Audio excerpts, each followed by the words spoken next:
my name is Beth Larsen, and I play the flute and the piccolo in the Naples Philharmonic and the Southwest Florida Symphony. I also teach flute and piccolo at Monarch Music Studio of Naples and in my home studio right here in Fort Myers. Today, I'd like to talk to you and give you some tips about playing in the top register of the flutes, basically helping you to get the highest notes to speak well on the flute. So, first things first, make sure your flute is in good working order and that you've got it set up, all lined up straight, embouchure hole in line with the middle of the keys. And you want to make sure your flute doesn't leak at all, meaning making sure the keys and the pads and the keys cover the tone holes. It's hard enough to play the flute without having problems with leaky notes. So with that done, let's definitely make sure that you've warmed up first in the low register before you attempt to play any high register notes. I know a lot of you in band, and myself included, when I was in middle and high school, I'd grab my flute and I'd just go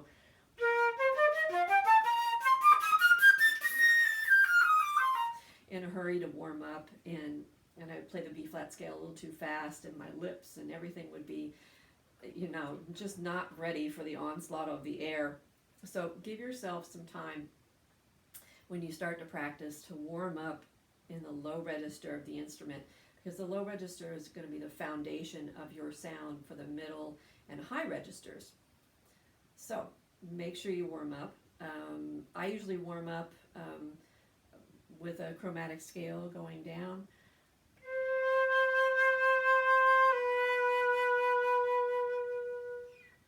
Two notes at a time, just to get my lips warmed up and to get the air moving and my lungs opened, and just to get myself relaxed and ready to practice. The next thing you want to check that when you go to play the high notes and you've already warmed up, when you go to play up there, you want to make sure that your bottom lip isn't covering too much of the embouchure hole. You want to cover just a third of the embouchure hole, so about that much. This much is too much. About half is too much. Only a third of the embouchure hole. So a lot of my students, and myself included, when I was in middle and high school, I would cover too much and keep my chin down.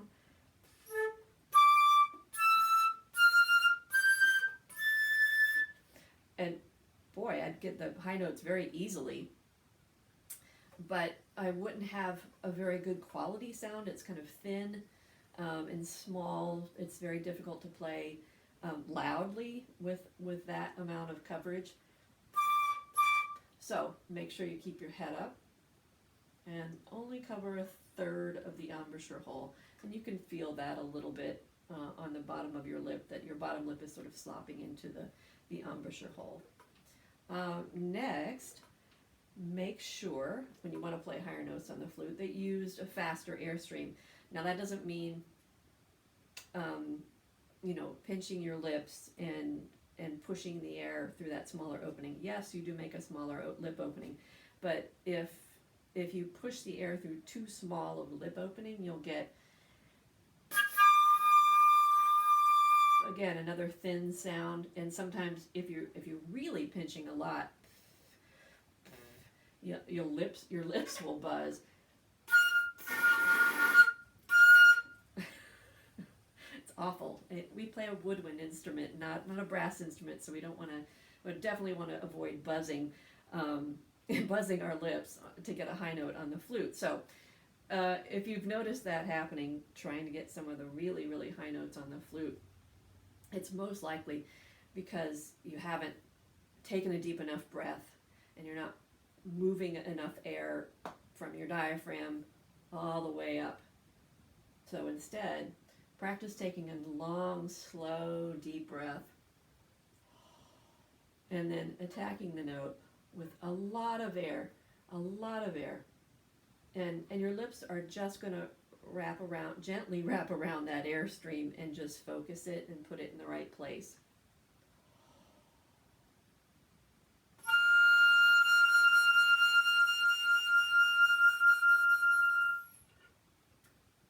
It takes practice and it takes a lot of patience to do that. But if you're really conscious about your breath before you start, and your posture, and your whole lineup, that will become easier in time. So when you push that air, that amount of air, faster from your tummy, from your diaphragm, and you speed up that air, keep everything nice and open. Ah, ah, ah. Think, oh, oh, ah, ah. Breathe like Darth Vader. And that way your chest and throat will stay open and relaxed. And that's really the key to getting a beautiful sound. A really open jaw, open throat, fast air, smaller lip opening, but nothing that's too tight or constricted. Last thing I want to mention is that with all this flexibility that you have when you're supporting the sound with a lot of air, your lips be much more flexible. Your lips will come forward because you're pushing that amount of air. But when you play higher notes, everybody thinks, well, I'll speed up the air and you blow further across or up. Not a pleasant sound. The faster the air that you blow across this opening, the higher it's going to go anyways. So what really should happen is that when you push the air faster, open your jaw more to make room for that air and angle it a little further down into the flute. Now, not obviously we're not going to blow straight, down like that, but so it'll look, instead of, or lips parallel, your top lip's going to come forward a little bit.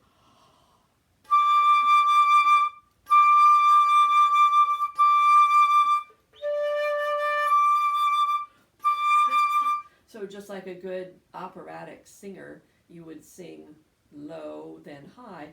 Oh, you wouldn't go, oh, ah, yick.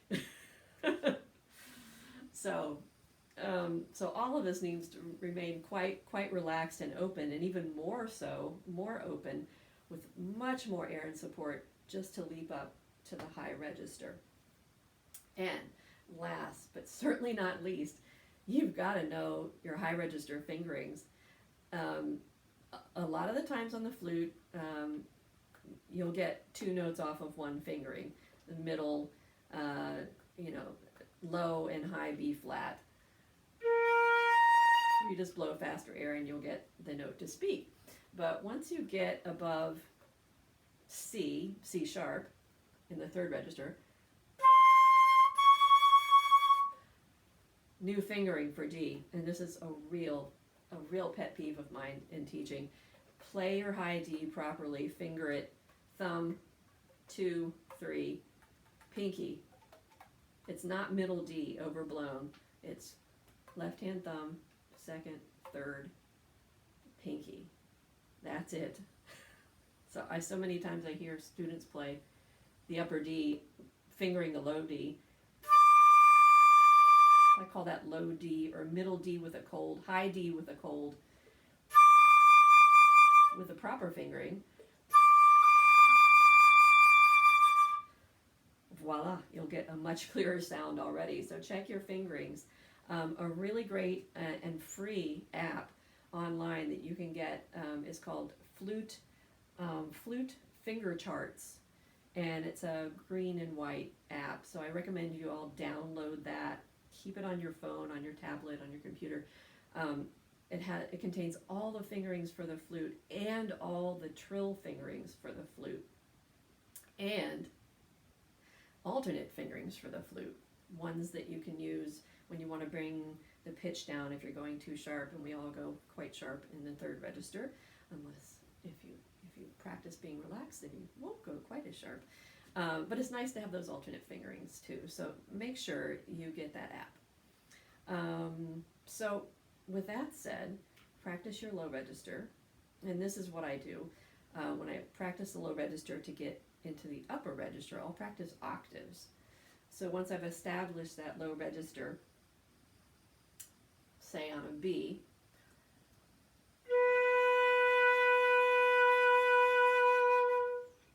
I'll slur for an octave up to the upper B above the staff.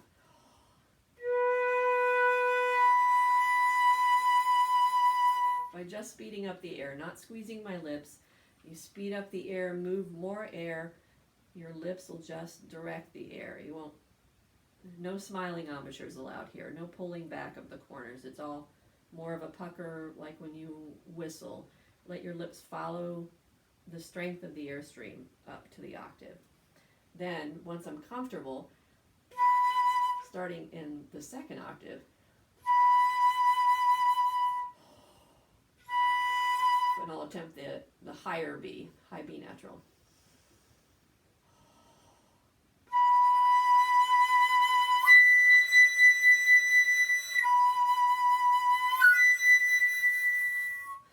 It's a great way to learn the fingerings as well.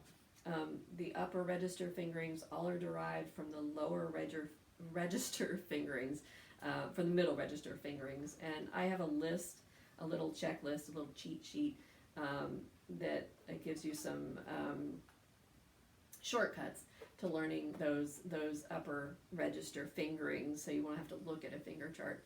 And you can find those on our Larsen Flute Studio website, thelarsenflutestudio.com. We have that there, and I'll put it up on the Monarch Music Studio of Naples website as well, so you can access that, or you can email me. Oh yeah, so the upper register notes: middle D. Lift your right hand fingers. E, or bugaboo E.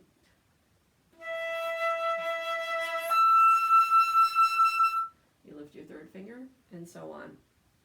So always relate those upper register fingerings with what you already know from the lower or middle register fingerings. Now some of them are slightly different. Let's see, G.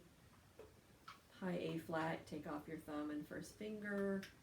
B is a tricky one because you're used to using B natural, thumb and first finger for B, low and middle D.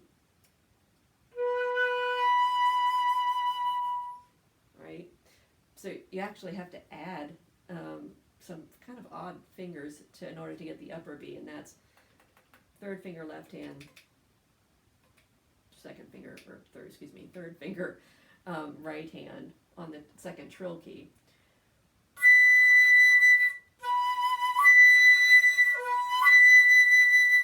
And I definitely recommend that you learn the notes, the fingerings, all the way above high C, from C to maybe at least D or high E flat. And those fingerings are all listed on the Flute Finger Charts app that I just mentioned earlier. It's good to know those, that way you can learn your scales, B major, C major, D flat major, D major, even E flat major, 3 octaves, which will gain you a few extra points in getting into all-state band or all-state orchestra next year. I think that is it. If you want any more help with getting the high register on the flute, or if you have any other questions about any aspects of flute playing, you can reach me at Monarch Music Studio of Naples, and maybe sign up for an online lesson or two.